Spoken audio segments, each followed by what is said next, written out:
Connections, working for you.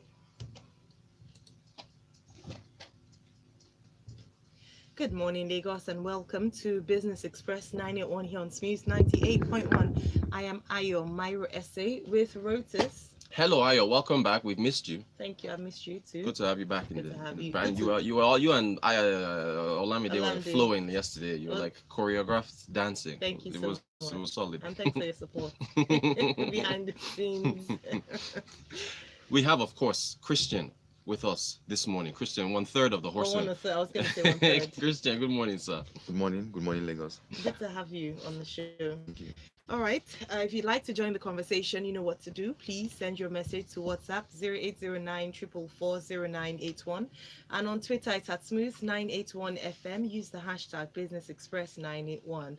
On YouTube, kindly subscribe to our YouTube channel, Smooth981FM Lagos, where you can watch live and also use the live chat option to send your message. Thank you. All right, so Lagos, this story broke in the afternoon yesterday. The CBN response to the coronavirus policy responses. Christian and I are going to go over them, our other business shows. Oh yeah, Christian, let's go through this now. So central bank at the and here they are. They released it late afternoon. So let's go through this one by one. One, an extension of a moratorium so that all CBN intervention facilities are hereby granted a further moratorium of 1 year on all principal repayments effective March 1st, 2020.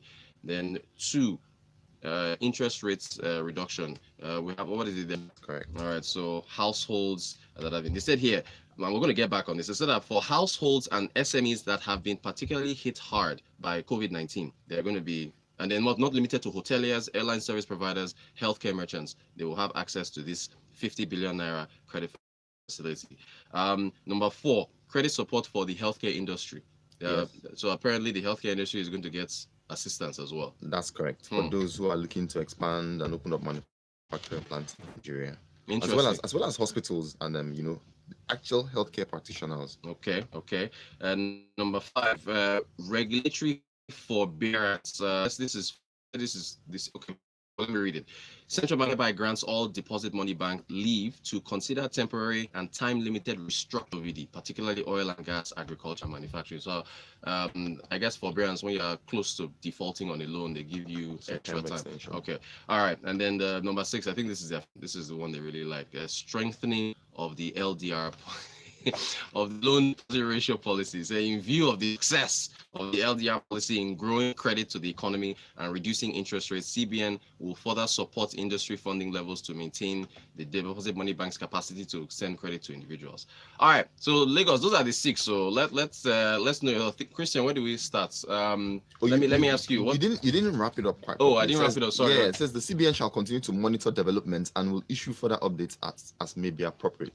Thank you, sir. So this is not conclusive. It's not conclusive. All right. So, what do we think about? CBN said they were going to do it, and they've come out with these initiatives. But what do we think about these 6 items here in response to the coronavirus outbreak?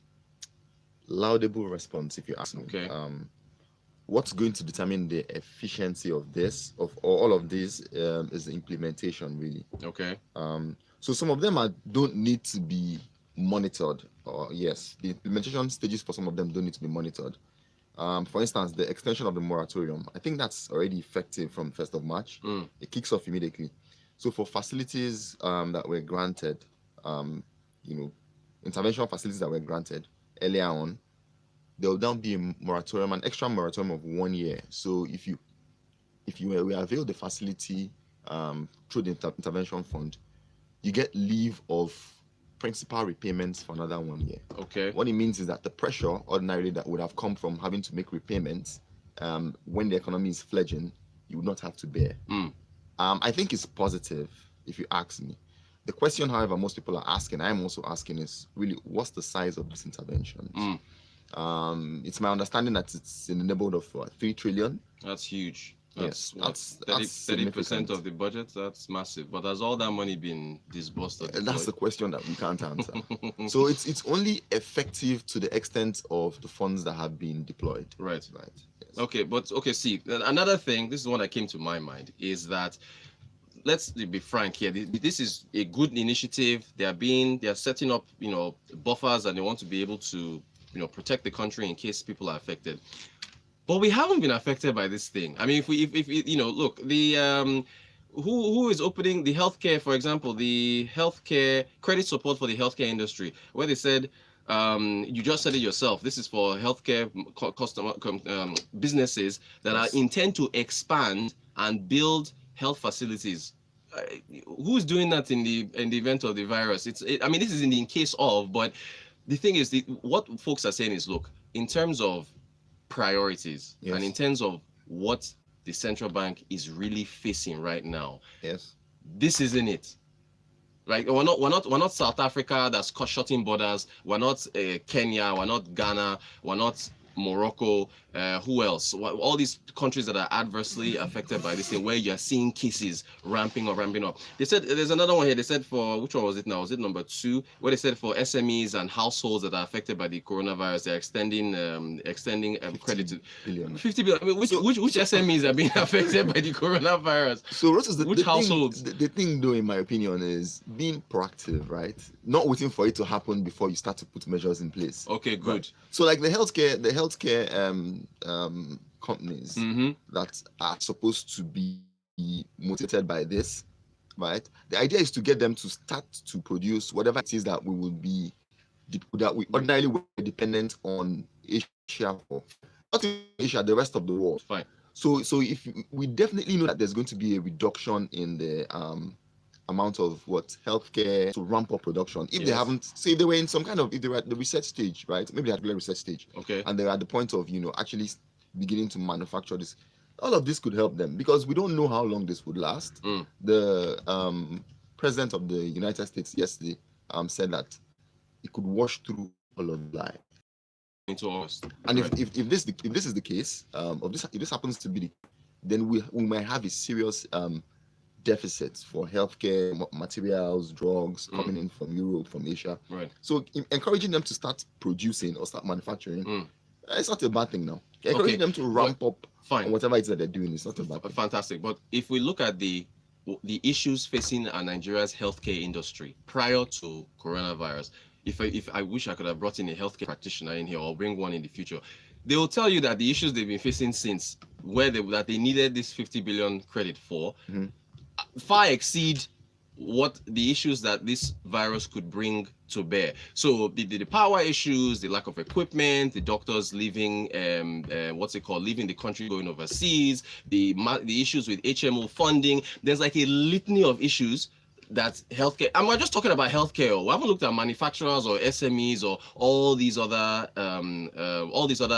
sectors of the economy that are facing all these issues. So, I don't know. It's so this is for every sector, yes, right? The challenges that this is multifaceted. Some of the challenges that are faced by the healthcare industry are also faced by manufacturing, like power, like you mentioned. However, if you start from somewhere, right, you would eventually get to where you're going. It's one thing to start to do something, actually start, and then the effect will start to ripple through. And then it's another thing not to do anything at all and say, oh, it's not this bad yet. Let's wait until it gets this bad. When it gets that bad, you might not even be able to do anything about it anymore at that time. Right. Okay, you know what? Let's get to something that, in fact, let me read this message real quick. We'll get to back in a second. Papi K says, for the first time in 5 years, Uncle God, as he's referring to, he has so many nicknames. He's referring to Governor Godwin Emefiele. All hail Uncle Murphy. The best news is the window of 1 year to restructure oil and gas facilities. Big relief. Mudupe says, to be candid, these initiatives sound very, very helpful. Generally speaking, I'm particularly impressed with the way the government has responded to this pandemic. I sincerely hope they apply such thinking to the other issues we have and have had before COVID-19. That's from Mudupe. Imo from Ikeja. Do they have any data on the number of SMEs in the country? Do the SMEs pay taxes? I think it's about 37 million or so. That's the number that's been floating around. Yinka says, I think government is disconnected from the realities on the streets. Last night I heard this thing and I was trying to look for where I fall in the category of the things he listed out. How am I affected? How can I benefit? It's not like we benefit anything from the federal government before. Look at Italy. They're shutting down, yet there's power in their homes. Okay, maybe we won't be able to buy imported Kellogg's cornflakes. That's from Yinka. See, here's an example. Yes. The interest rate reduction from 9% to 5%. Yes. Christian, do you get interest at 9%? Ayo, do you get interest at 9%? So interest at 9%. So here. these are intervention loans, right? And these things have a feed-through effect. Yeah, right? of course, I agree. So if there's an intervention loan for like the agric sector, right? Maybe to produce what, paddy rice or something. Yes. This rice will come to your table eventually, and then because the producer is taking debt at 9%, it's cheaper for you. Eventually, they'll still rice prices. Rice prices, are they falling recently? Okay, we don't, but we don't know what it would have been. We don't know what it would have been if the interest rates, if the farmers were taking debt at 25%. We don't know what it would have been. But again, credit to the full. Everybody needs to feel these things. So it's a multiplier effect, Rotus. Okay. It doesn't have to come to your pocket directly. That's not how to look at it. But okay, I get. I'm agreeing with you. I'm just playing devil's advocate here. Okay, so let's look at this thing now. Mm-hmm. Oil. I mean, yesterday I think you touched on. It was one of the nastiest days on the New York Stock Exchange in, I think, since Black Monday. Global markets actually all down. Crude oil fell below $30 yesterday. In fact, I think it's at 31 or 32. It felt it was like 29, 20. In fact, I think it was 26, and then it now climbed up to 29. And then the main elephant that this government is facing, especially for central bank, is oil prices falling below the benchmark. True. There was a piece in This Day, on the back page of This Day. Will Mele Kyari face the elephant in the room? He was at this same Growth 2.0 forum in Abuja last week, where he talked about the number of cargoes that for April that are yet to land for liquefied natural gas, crude, and so on. They don't have unsold cargoes, right? So the thing is, in terms of priority, if you're going to look at oil prices, you're going to look at coronavirus, or rather crude versus corona. Let's make it letter C, right? Which one is the bigger one facing us that has a bigger impact? Well, admittedly, right, the one that has the most direct impact would be crude oil, right? Would be the declining price of crude oil, right? But you also know that it's a cause effect relationship, COVID and crude oil prices, right? You know, COVID was what triggered the slump in oil prices indirectly. I think that there's not much that we can do at this time about you know how much we can sell our crude for. The prices are determined in the international markets, forces of demand and supply. There's nothing we can do. What we can do, however, is to create like buffers, you know, to cushion the effect of, you know, this declining revenues that we'll start to see maybe in 2-3 months' time. So that's what the CBN, I think, has started to do, and I think we should give them some credit. Okay, I'm gonna get There's nothing we can do about. I read 3 solutions. Okay, you can't do anything on the revenue side, but your costs. One second. Mr. Obiajaku, he says 9% will not get us anywhere. Power and adequate infrastructure is what manufacturers need. That's on WhatsApp. Ayola, good morning, Rotus and Christian. Even though I find some of the provisions not really expedient or suited to the current circumstances, it is still laudable that the CBN will come up with something like this. But Uncle Murphy should tell us, is how he will solve the FX scarcity problems. I hope this is not all hot air. This is from Ayola Fala. Let's see here. Rotus can be more constructive in his policy criticism. I should be more constructive is what B is saying. I love our listeners, I tell you. All opinions left and right. Dolakwa says, I think Rotus is just playing the devil's advocate here, because personally, I believe CBN's move is laudable and the impact upon implementation will help the country. Okay, this is generally positive. Our listeners like what's being done. Tutu here says, what will be the effect of this policy on companies outside of the specified industries, i.e. loans from banks on their customers? Well, they did mention that banks can give forbearance, on loans. So yes. Some folks will be affected. Okay. Let me tell you what I read. I think it was in Business Day. They said there's 3 things they can do about oil prices. Wait, hang on. YouTube, we got comments on YouTube. Olatunde Allow says, let the CBN reduce MPR. Yeah, but if they reduce it, there's too much liquidity. But it doesn't really have any much impact on system liquidity anymore. You know. Omo, yeah, Omo is the real link. Modupe says, we have Modupe on WhatsApp, we got Modupe on YouTube. I agree. If you're reducing money market returns, you should also reduce MPR. And then Modupe also comes back, what can we do about the dropping oil prices? Is what we should have done in 2017. Reduce government dependency on crude oil sales. We simply rode oil prices out of the recession and we are back there. Thank you for that. Our comments on YouTube. So you see, oil, but let me give you the 3 things that I read. Yes. That they said Business Day was suggesting that the government should do about oil prices. Okay. 1, increase the OMO rates to entice foreign investors to keep coming. 2, the second one was to add more items to the FX restriction, the 41 item ban.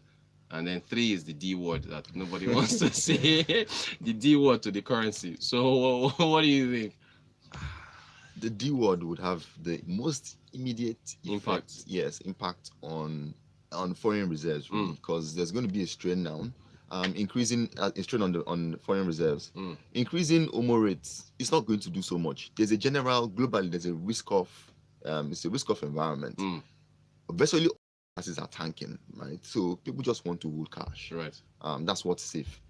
I don't know that if we postpone this D, right? if we postpone it longer than we should or that we can, the pain will be more severe further down the line. So it's something that we need to start to look at now, and then probably, because if we make a proactive step, we take it like 15-20%, it won't hurt as much as if you were to leave it 30, and then your 40, reserves, right. our reserves deplete to maybe 5 or 6, and then you have to do a 50 or 60.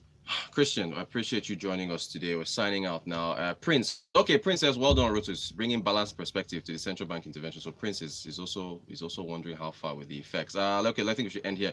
Good morning, guys. It's corruption that kept us where we are today. What hindered the government from selling crude oil at the futures market far before the year started, just as some companies did, considering the bearish outlook on oil this year? Question from Frank. He said, Frank is basically saying the CBN should have done what Mexico did, which is to hedge. Exactly. So hedges are expensive, first of all. That premium is 1 point something billion that yes. Mexico and then it paid can for actually that swing against you. Right. You hedge, and then oil prices go up, Mm. and then you have to keep selling at maybe what you hedge at 55. Right. So And it's then a oil risk. price, yeah. I mean, these things are, they're commodity prices. You really can't call them. All right, Lagos. I appreciate all your messages. YouTube, WhatsApp. Thank you so much for tuning in. Thank you very much, Lagos. continue Thanks a tomorrow. lot, Reuters. Thanks, of course, Christian. Thanks, Thank you. Christian. All Look, right. we look forward to having the rest of the horsemen next time you're in. All right, Lagos, thanks for your comments. Don't forget, take the conversation online with Reuters and Christian, and with us at Smooth 91 FM. Use the hashtag Business Express 981. Next up is the Travel Show with Travel Wings.